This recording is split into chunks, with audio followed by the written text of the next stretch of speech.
खटाव हे देशाचे पंतप्रधान नरेंद्रभाई मोदींचे गुरु लक्ष्मणरावांचं हे गाव.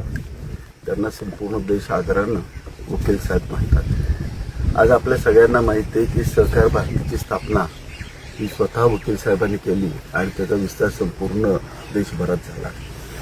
आज राज्याचे मुख्यमंत्री आदरणीय देवेंद्र फडणवीस साहेबांचं या भागावरती याचमुळे विशेष लक्ष आहे.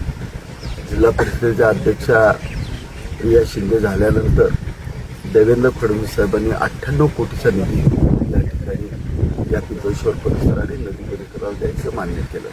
ती तत्वता मान्यता झालेली आहे आणि तसे ती पत्र खाली विभागांना आलेली आहे. आता त्याचे इस्टिमेट चालू आहे. ही रामायचा इतिहास फार मोठा आहे.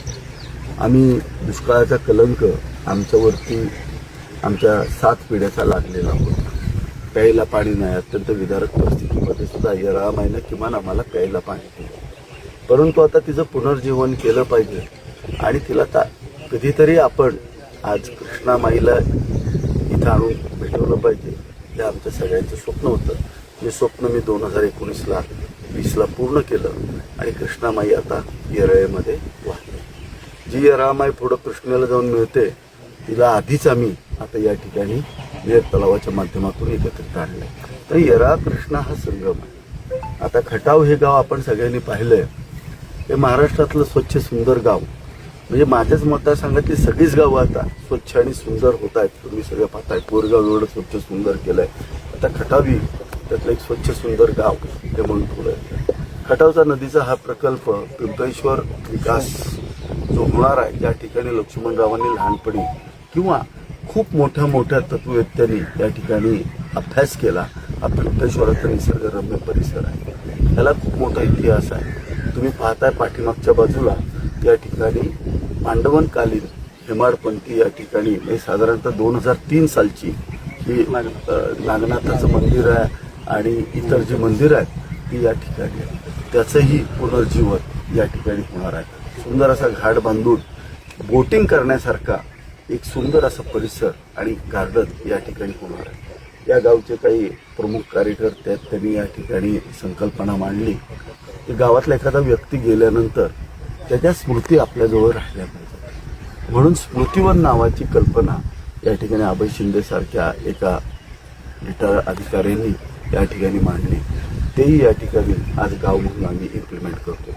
या सगळ्या प्रकल्पाला आत्ता मला शासनाचा सगळ्या तुमचा लघु पाटबंधारे विभाग असेल दिलपाक साहेब असतील किंवा आमचे जिल्हा परिषदेचे सगळे अभियंते असतील ह्या सगळ्यांचा फार मोठा पाठिंबा आहे. आणि तुम्ही पाहताय की आज सगळे अधिकारी मन लावून या प्रोजेक्टवरती काम करत आहेत. मला वाटतं एक स्वच्छ आणि चांगली नदी आपण काही दिवसांनी बघू शकाल.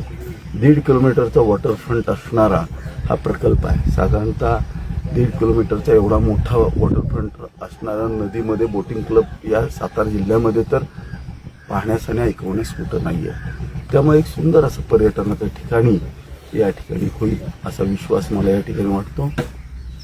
रामकृष्ण साहेब, प्रकल्पाला नेमकं नाव काय दिलंय? हा काही नाही. हा खटावचा नदीचा प्रकल्प आहे म्हणजे गार्डन आहे.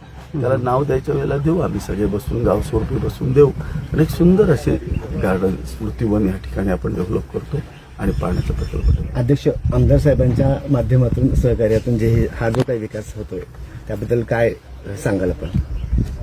जेव्हा जिल्हा परिषद अध्यक्ष म्हणून माझी निवड झाली तेव्हा आम्ही जेव्हा पहिल्यांदाच मुख्यमंत्री साहेबांना भेटायला गेलो तेव्हा ह्याचा प्रस्ताव आम्ही माननीय मुख्यमंत्री देवेंद्रजींना दिलेला होता.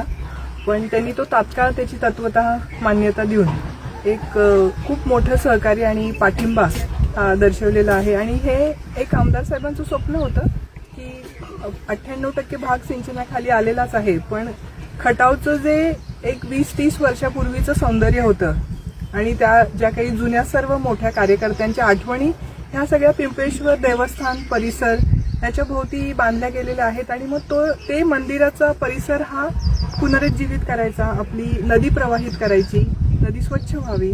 पंचमहाभूतांवर आमदार साहेब आणि आम्ही काम करतोय. तर जी पंचतत्व मलिन झालेली आहेत पृथ्वी, आप, तेज, वायू, आकाश, तर हे आपल्या खटावचं जलतत्व हे शुद्ध व्हावं या पद्धतीनं एक सुंदर घाट एक पर्यटन क्षेत्र आणि बोटिंग क्लब आणि एक नवचैतन्य या पूर्ण भागाला येईल आणि पूर्ण काळ बंधारा भरलेल्या स्थितीत असल्यामुळे पूर्ण आपल्या ज्या विहिरी आहेत, बोर आहेत, पाण्याची पातळी वाढेल असा सगळाच एकत्रित विचार हा आहे आणि या पद्धतीनं काम चालू आहे आणि यासाठी सगळेच आम्ही सर्वच ज्येष्ठ कार्यकर्ते, ज्येष्ठ नेते आमचे सगळ्यांना एकत्रित घेऊन ही पूर्ण संकल्पना आणि त्या पद्धतीनं आर्किटेक्चर त्याची बांधणी असं चालू आहे. Okay thank you. एक मिनिट.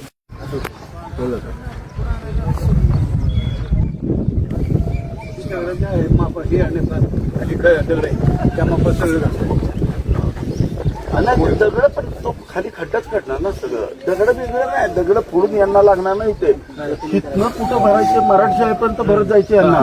हे सगळं इथला सगळा तिथं देतील, ते सगळं भरून नेतील. हे तोडत होणार खाली 2 मिनिट